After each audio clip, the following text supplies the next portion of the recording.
नमस्कार, मैं सुभाष कुमार, आपका स्वागत है फिजिक्स के एक नए लेक्चर में। आज हम लोग क्लास 12 के फिजिक्स के पहले चैप्टर का एक बहुत ही छोटा सा लेकिन बहुत महत्वपूर्ण टॉपिक देखेंगे। आज का हमारा टॉपिक है विद्युत फ्लक्स, इलेक्ट्रिक फ्लक्स। इसके बगैर आप गॉस के प्रमेय के अनुप्रयोग और इस प्रकार की बहुत सारी चीजें नहीं समझ सकते हो।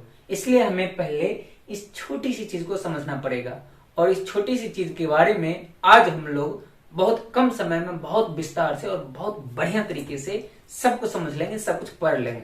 तो शुरू करते हैं हम लोग अपने जर्नी को। तो हमारा आज का टॉपिक है विद्युत फ्लक्स, इलेक्ट्रिक फ्लक्स। तो इसका परिभाषा देखेंगे। इसके परिभाषा को देखने से पहले हम लोगों ने जितना भी क्लास आज तक किया है, कभी भी किसी भी परिभाषा को आपको ऐसा नहीं किया कि पीडीएफ दे दिया, आप ले लो, इसको रट्टा मार लो। हर समय हम लोग समझने की कोशिश करते हैं। वैसे भी आपको वही चीजें याद रहेगी जो आप समझ करके रखो। यदि आप याद करके रखो, रट्टा मार के रखो, तो आपको बिल्कुल याद नहीं रहेगी। इसलिए हम लोग इसको समझते हैं। समझने के लिए एक डायग्राम का सहारा लेते हैं। ये एक डायग्राम आ गया हमारे सामने।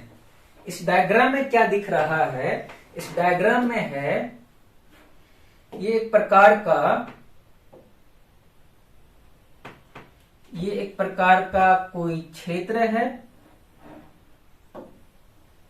जिससे ढेर सारे तीर के निशान के टाइप का कुछ चीज निकल रहा है। ये डायग्राम इतना तो दिख रहा है ना सब लोगों को। इसमें ये एक क्षेत्र बनाया हुआ है, एक फ्लैट टाइप का, जिसमें ढेर सारा तीर जैसा कुछ निकल रहा है।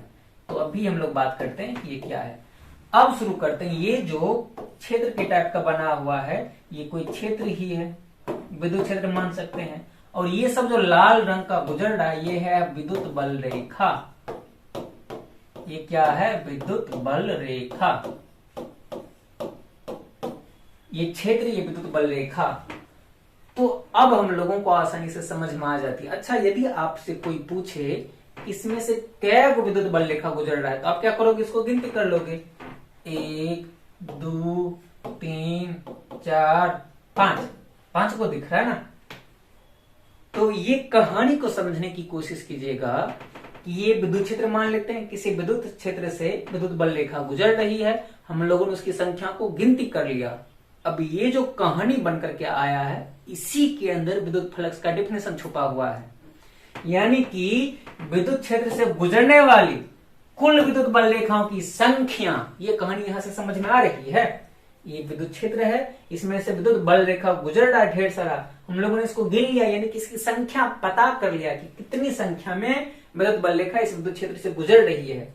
ये जो हमें संख्या पता चल रही है, यही है विद्युत फ्लक्स एक्चुअल में।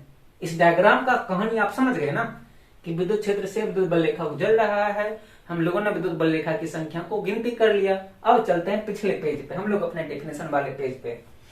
अब हम लोग आते हैं अपने डेफिनेशन वाले पेज पे। अब देखो डेफिनेशन कितने अच्छी तरीके से समझ में आएंगी।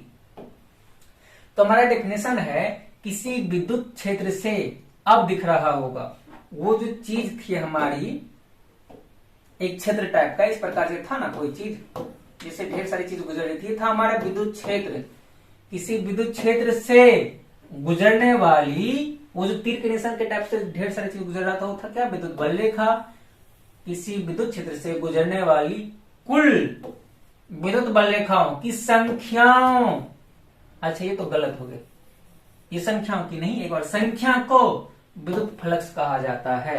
यानी कि किसी विद्युत क्षेत्र से कितना विद्युत बल रेखा गुजर रहा है, उसका जो संख्या आता है, उस संख्या को ही कहते हैं विद्युत फ्लक्स। तो डेफिनेशन समझ में आ रही है शायद। विद्युत क्षेत्र से गुजरने वाली कुल विद्युत बल रेखाओं की संख्या को, विद्युत क्षेत्र से गुजरने वाली कुल विद्युत बल रेखाओं की संख्या को विद्युत फ्लक्स कहा जाता है। अब उम्मीद करते हैं कि आपको ये डेफिनेशन आसानी से समझ में आ गया होगा। आप जब भी स्क्रीनशॉट करोगे तो ध्यान रखना ये गलत हो गया थोड़ा सा। बाकी क्या है? किसी विद्युत क्षेत्र से गुजरने वाली कुल विद्युत बल रेखाओं की संख्या को विद्युत फ्लक्स कहा जाता है। ये डेफिनेशन तो आप उम्मीद है कभी नहीं भूलोगे, क्योंकि हम लोगों ने इसका डायग्राम देखा था। जल्दी जल्दी देखते हैं डायग्राम कैसा था। ये हो गया विद्युत क्षेत्र, ये विद्युत क्षेत्र है और इसमें गुजरने वाली विद्युत बल रेखा, हम लोगों ने इसका संख्या पता कर लिया। बस इतनी छोटी सी कहानी है। अब वापस इस अथवा में एक और डेफिनेशन, इसको भी समझते हैं। इसका डेफिनेशन समझने के लिए हम लोग क्या करेंगे, फॉर्मूला पे गौर करेंगे। हमारे पास एक फॉर्मूला लिखा हुआ है, फाई बराबर जो कुछ भी लिखा हुआ, इस पे हम लोग गौर करते हैं। चलिए इसको ऊपर करके दिखाता हूं आपको। ये कुछ फॉर्मूला हमारे सामने लिखा हुआ है, इस पे गौर करें जरा।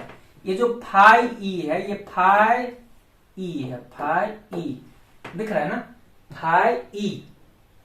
तो ये जो फाई ई है, इसी को हम लोग फ्लक्स कहते हैं। फ्लक्स का एक्चुअल में संकेत है, ये फ्लक्स का संकेत है। ये फ्लक्स बराबर में क्या लिखा हुआ है, तो ध्यान दीजिएगा कि फ्लक्स बराबर में लिखा हुआ है ई वेक्टर। ई वेक्टर है क्या, ये तो विद्युत क्षेत्र की तीव्रता जैसा लग रहा है। सही समझे, ये तो वही चीज है, विद्युत क्षेत्र, विद्युत क्षेत्र की तीव्रता। और ये जो छोटा सा ds लिखा हुआ है डॉट में, ds वेक्टर, ये क्षेत्रफल है। s से हम लोग क्षेत्रफल को सूचित करते हैं। ये एक्चुअल में है क्षेत्रफल सदिश। ये क्या है, क्षेत्रफल सदिश। ये है क्षेत्रफल सदिश। और बीच में जो डॉट दिख रहा है, इसको हम लोग कह देंगे अदिश गुणनफल, जो कि 11th क्लास में हम लोगों ने पढ़ा हुआ है, अदिश गुणनफल। तो अब यहां जो हम लोगों को कहानी दिख रहा है, इससे हम लोग भी इसका डेफिनेशन बना सकते हैं। हम लोगों ने पहले से ही जान रखा है कि फिजिक्स में अक्सर डेफिनेशन हम लोग उसके फॉर्मूला को देख करके बना सकते हैं। तो यहाँ भी हम लोग वही काम करेंगे। यहाँ से बोल सकते हैं कि विद्युत क्षेत्र की तीव्रता और क्षेत्रफल सदिश के अदिश गुणनफल को क्या कहते हैं, विद्युत फ्लक्स कहते हैं। डेफिनेशन बन गया ना। इस फॉर्मूला को याद रखना है, फाई ई बराबर E vector dot DS vector. Phi E बराबर E vector dot DS vector. यदि फॉर्मूला आपको याद रह जाती है तो आप इसको देखकर डेफिनेशन आसानी से बना सकते हो। इसका दो डेफिनेशन था। पहला, विद्युत क्षेत्र से विद्युत बल रेखा गुजर रहा, उसका संख्या पता कर लो, यानी कि किसी विद्युत क्षेत्र से गुजरने वाली कुल विद्युत बल रेखाओं की संख्या को विद्युत फ्लक्स कहा जाता है। दूसरा डेफिनेशन भी उतना ही आसान है, विद्युत क्षेत्र की तीव्रता और क्षेत्रफल सदिश के अदिश गुणनफल को विद्युत फ्लक्स कहा जाता है। इतना सिंपल डेफिनेशन होता है, लेकिन ये काम का है, बहुत ज्यादा काम की चीज है। तो इसलिए इन दोनों डेफिनेशन को याद रखिएगा। अच्छा, डॉट प्रोडक्ट में हम लोगों ने पढ़ा हुआ है, ए वेक्टर डॉट बी वेक्टर बराबर क्या होता था 11th क्लास में, ए बी कॉस थीटा, याद है। ए का मॉड भी हम लोग यहाँ पे लिख सकते हैं, ए का मॉड बी का मॉड कॉस थीटा। ये 11th क्लास में हम लोगों ने वेक्टर में पढ़ा था, डॉट प्रोडक्ट अदिश गुणनफल। हो सके तो रफ में इसको भी नोट कर लीजिएगा। तो उसी प्रकार से ई वेक्टर डॉट डीएस वेक्टर, तो इसको हम लोग लिख सकते हैं ई डीएस कॉस थीटा। तो इसको आपको स्क्रीनशॉट कर लेना है और फिर हम लोग आगे बढ़ेंगे। तो इसका तो कोई, हाँ, इसको भी स्क्रीनशॉट कर लेना है। ये नीचे वाले डेफिनेशन साथ में इसका, यदि इसका स्क्रीनशॉट हो गया तो हम लोग ऊपर बढ़ते हैं। इसका भी स्क्रीनशॉट कर लीजिएगा। इसका तो स्क्रीनशॉट हो। चलिए चलते हैं नेक्स्ट पेज पे। हम लोग अपने नेक्स्ट पेज पे चलते हैं। ये तो देख लिया था। हाँ, ये कुछ स्पेशल केस है फ्लक्स से रिलेटेड। ये कुछ स्पेशल केस, इसको समझते हैं। Special cases for electric flux, विद्युत फ्लक्स के लिए कुछ स्पेशल केस। ये बहुत ही सिंपल सी चीज है, छोटी छोटी चीजें, इसको हम लोग समझेंगे। हम लोगों ने अभी फॉर्मूला देखा था। फॉर्मूला क्या था कि जब नहीं, फाई ई बराबर ई वेक्टर डॉट डीएस, यानी कि ईडीएस कॉस थीटा। तो यहाँ पर एक कॉस थीटा जो दिखा, उसमें थीटा की वैल्यू हम लोग अलग अलग रख सकते हैं, 0 डिग्री, 90 डिग्री, 180 डिग्री। तो 0, 90, 180 डिग्री रख करके देखेंगे कि क्या आता है।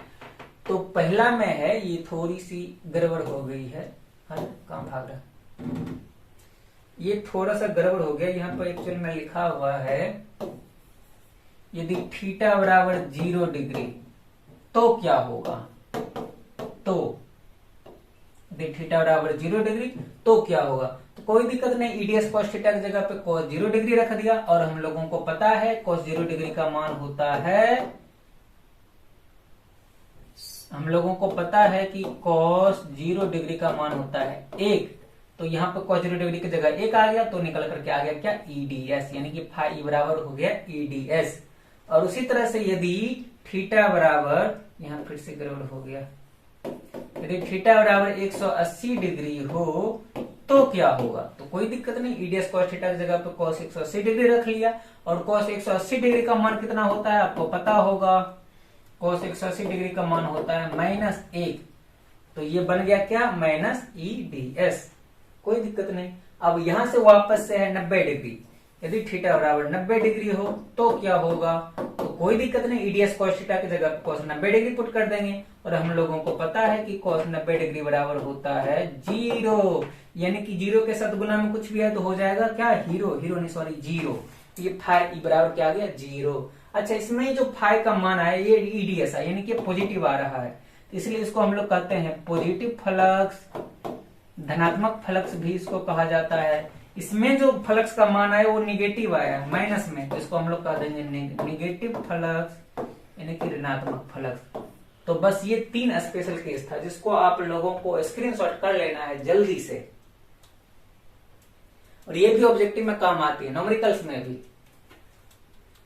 तो आज हम लोगों ने मुख्य रूप से विद्युत फ्लक्स का डिफिनेशन देखा था। फ्लक्स में 2 डिफिनेशन, पहला विद्युत क्षेत्र से विद्युत बल रेखा गुजर रहा था, हम लोगों ने उसकी संख्या पता कर लिया, मतलब किसी विद्युत क्षेत्र से गुजरने वाली कुल विद्युत बल रेखाओं की संख्या को विद्युत फ्लक्स कहा जाता है। दूसरा डिफिनेशन क्या था, विद्युत क्षेत्र की तीव्रता E वेक्टर और क्षेत्रफल सदिश यानी कि DS वेक्टर के अदिश गुणनफल यानी कि डॉट लिखते थे ना बीच में डॉट, विद्युत क्षेत्र की तीव्रता E वेक्टर और क्षेत्रफल सदिश DS वेक्टर के अदिश गुणनफल को विद्युत फ्लक्स कहा जाता है। अच्छा, हम लोगों ने इसका ऐसा मात्रक बीमा वगैरह नहीं देखा, नेक्स्ट पेज में है क्या, हाँ है। तो विद्युत फ्लक्स का SI मात्रक, पहले तो फॉर्मूला लिखेंगे तभी तो हम लोगों को SI मात्रक बीमा समझ में आएगा ना। फॉर्मूला था हमारा फाई E बराबर E vector dot DS vector. E का मतलब विद्युत क्षेत्र की तीव्रता, DS का मतलब क्षेत्रफल सदिश। तो हम लोगों को पता है विद्युत क्षेत्र की तीव्रता का SI मात्रक क्या होता है, न्यूटन बटे कूलम मीटर स्क्वायर, और क्षेत्रफल का क्या होता है, हाँ ये लिखा हुआ मीटर स्क्वायर, तो ये आ गया न्यूटन मीटर स्क्वायर बट्टा कूलम, न्यूटन मीटर स्क्वायर बट्टा कूलम। अच्छा, एक चीज हम लोगों ने पढ़ा था, न्यूटन मीटर बटे कूलम क्या होता है, न्यूटन मीटर बटे कूलम याद है आपको, नहीं याद है तो हम याद दिलाते हैं। V बराबर क्या था, W बटा Q नॉट। W मतलब कार्य का जो ऐसा मात्रक है, फॉर्मूला से कार्य के फॉर्मूला से हम लोग बना सकते हैं, बल गुना विस्थापन, बल मतलब न्यूटन, विस्थापन मतलब मीटर, और आवेश का कूलम यानी कि न्यूटन मीटर बटे कूलम को हम लोग एक और चीज कहते थे, वो था वोल्ट, विभव का ऐसे मात्रक वोल्ट या न्यूटन मीटर बटे कूलम। तो यहाँ से 2 मीटर में से 1 मीटर को हम लोग इधर ले लिए, तो ये क्या बन गया, वोल्ट, ये बन गया वोल्ट, और 1 मीटर बच गया यहाँ पे, तो बन गया इसका ऐसा मात्रक वोल्ट मीटर भी। तो इसका ऐसा मात्रक हम लोग न्यूटन मीटर स्क्वायर बटे कूलम भी बोल सकते हैं, वोल्ट मीटर भी बोल सकते हैं। यदि इसकी बीमा निकालने की बात आई, यदि इसकी बीमा की बात आए तो हम लोग बीमा भी आराम से सॉल्व कर लेंगे। ये विद्युत क्षेत्र की तीव्रता है, तीव्रता का फॉर्मूला होता है F बटे Q नॉट। E का फॉर्मूला क्या होता है, सब लोगों को पता है, F बटे Q नॉट, यानी कि F का बीमा होता है MLT माइनस 2 बट्टा में Q नॉट है यानी कि 80, तो 80 ऊपर चला जाएगा, तो यहां पर हो जाता था क्या, MLT माइनस 3 हो जाता था, और A माइनस 1 ये E का, और साथ में क्षेत्रफल का होता है L2, तो जोड़ लो, L हो गया 3 को बाकी सब तो वही रहेगा, ML3T माइनस 3 A माइनस 1। बस ये है फाइनली फ्लक्स का बीमा। तो फ्लक्स का हम लोगों ने ऐसे मात्रक भी देख लिया, बीमा भी देख लिया, इसको जल्दी से स्क्रीनशॉट कर लेना है, ये आपके काम की चीजें हैं। तो आज का क्लास बहुत इंपॉर्टेंट था, फ्लक्स समझना आप लोगों के लिए हर हाल में बहुत ज्यादा जरूरी है। तो आप जा करके वीडियो को बैक करके रिपीट करके देखो, लेकिन इसको अच्छे से समझ करके नोट्स बना के रख लो। आज के क्लास में इतना ही, मिलते हैं अगले वीडियो में, तब तक के लिए धन्यवाद।